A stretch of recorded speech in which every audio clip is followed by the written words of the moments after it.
little wheels when I'm cutting finger.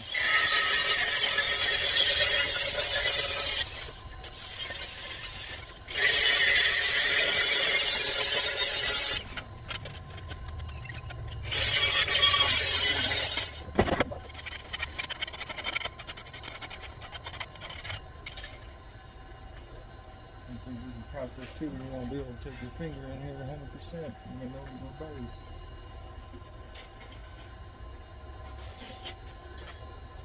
You're going to take your hair grinder and polish it up.